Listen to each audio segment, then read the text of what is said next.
ঈদ উল ফিতরের দীর্ঘ ছুটি শেষ করে নিজ নিজ গন্তব্যে ফিরতে শুরু করেছেন পর্যটকরা। পর্যটকদের এই ফিরতি যাত্রাকে কেন্দ্র করে অতিরিক্ত ভাড়া আদায় ও বিভিন্ন ধরনের অনিয়ম দুর্নীতিতে জড়িয়ে পড়ছেন স্থানীয় পরিবহন ব্যবসায়ীরা। এরকম অভিযোগ পেয়ে পরিস্থিতির মোকাবেলায় বিআরটিএ, পুলিশ ও আনসারের সমন্বয়ে যৌথ অভিযান শুরু করেছেন জেলা প্রশাসন। জেলা প্রশাসনের উদ্যোগে পরিচালিত এই যৌথ অভিযানের নেতৃত্ব দেন নির্বাহী ম্যাজিস্ট্রেট নাফিস ইন্তেসার নাফি। তিনি জানান, যাত্রীদের নিরাপদ ও স্বস্তিদায়ক যাতায়াত নিশ্চিত করতে এ ধরনের অভিযান নিয়মিত চালানো হচ্ছে।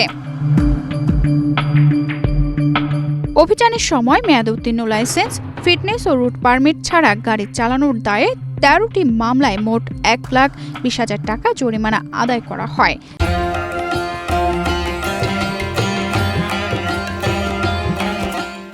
ম্যাজিস্ট্রেট আরও জানিয়েছেন, যাত্রী সেবা ও সড়ক ভাড়া ন্যায্য রাখার জন্য প্রশাসনের কঠোর অবস্থান অব্যাহত থাকবে।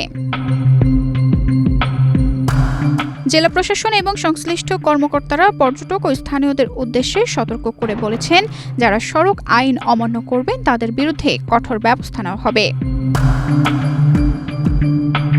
তানজিদা রহমান, ইনায়া, বাংলাদেশ প্রতিদিন।